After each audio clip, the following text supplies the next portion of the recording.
Today, we are jumping into one of the most intense and, honestly, ruthless political takeovers in the entire Old Testament. It's all in 2 Kings, chapter 10. And what you're going to see is a masterclass in deception, force, and strategy, all orchestrated by one man to grab a throne and totally reshape a nation's faith. This is the story of King Jehu's final, bloody mission. Everything kicks off with this absolutely shocking public announcement in verse 18. Jehu stands up and declares, "Ahab served Baal a little, Jehu shall serve him much." Now this is just brilliant. He's not just making a statement here. What he's really doing is lulling his enemies into a completely false sense of security, while at the same time broadcasting this image of extreme, unyielding power. It is the perfect setup for a trap. So yeah, Jehu's first big move, laid out right there in verse 18, it isn't a frontal assault. It is a masterful piece of psychological warfare. He's framing his entire campaign not as some political coup, but as an act of extreme religious devotion. He cloaks his own rootless political ambition in the language of religious passion. And this is such a key tactic. See, by claiming his actions are all for God, he makes any opposition to him look like an act against God himself. It's this incredible way to merge obedience with fear, making sure that nobody would even dare to question what he's doing. Okay, so let's break down the meticulous plan Jehu puts into motion from verses 19 through 21. You have to understand, this was not some chaotic rampage. It was a carefully, deliberately set trap. First, announce a massive sacrifice. Next, summon everyone, all the prophets, priests, and worshippers of Baal. Then, you isolate them all inside the temple. And finally, the most important step, you make absolutely certain none of your own people are inside. It is precise, it's calculated, and it is absolutely lethal. Now we get to the heart of the action, described in verses 19 through 23. We're in the capital city, Samaria, and this is where all that deception gives way to a violent, decisive, and bloody climax. You know, to really get the sheer magnitude of this moment, you have to understand the context. Baal worship wasn't some fringe cult. For decades, it was the state religion aggressively pushed by King Ahab and his infamous wife, Jezebel. So Jehu's actions aren't just about getting rid of a few priests. No, this is a complete social and religious reset, designed to fulfill prophecies that were spoken years and years earlier. And here is a really crucial detail from verse 21, that phrase, house of Baal. As you can see, it meant so much more than just a physical building. It was the entire institutional network, the priests, the political power, the money, the whole system.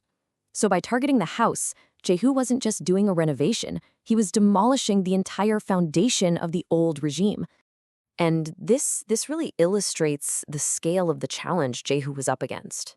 I mean, he wasn't just dealing with some minority faction here. He was targeting the dominant religious and political class in the entire northern kingdom. This purge was a massive, high-stakes gamble to completely flip the nation's power structure on its head. Right, so after the massacre, which is described in verses 24 and 25, the whole narrative pivots. With the opposition physically wiped out, a national covenant restoration can finally happen. Israel, as a nation, officially recommits to serving Yahweh and Yahweh alone. The religious slate has been violently wiped clean.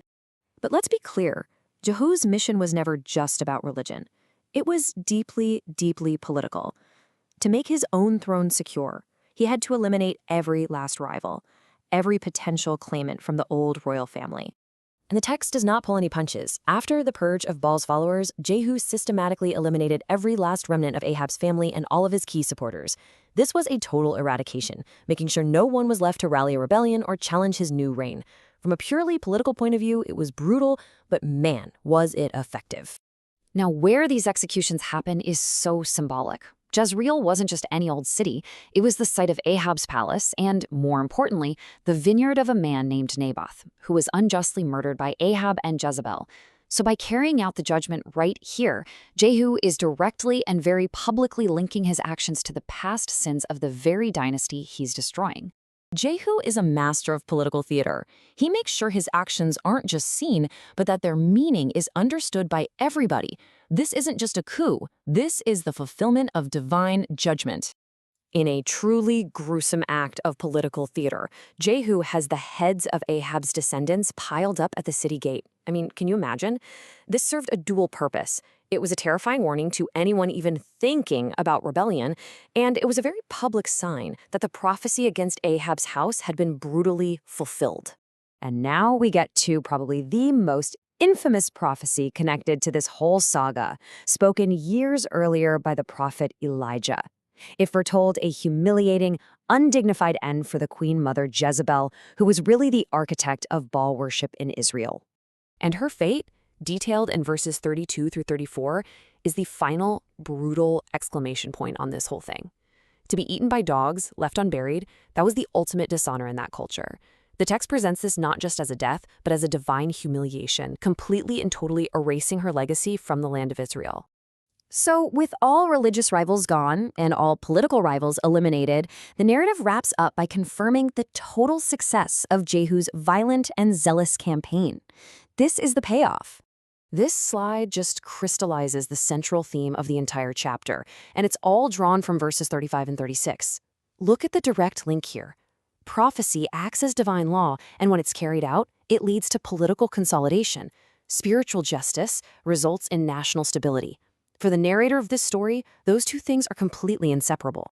The narrative, consistently, time and again, frames Jehu not as some rogue king acting on his own ambition, but as an instrument, a tool carrying out a pre-written divine sentence. Every single one of his bloody actions is presented as having been anticipated and then executed according to a divine word spoken long, long before. And the result of all this? A consolidated kingdom and a long, secure reign of 28 years.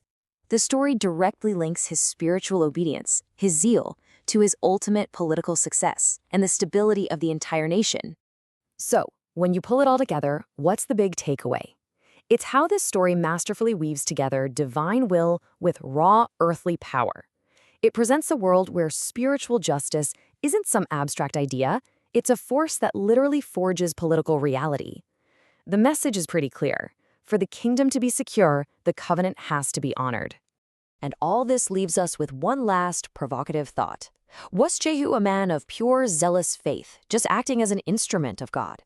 Or was he a brilliant and brutal political strategist who masterfully used the language of religion to justify a ruthless power grab and secure his own crown? The text presents him as the first one, but you have to admit, that question of his real motives, it definitely lingers.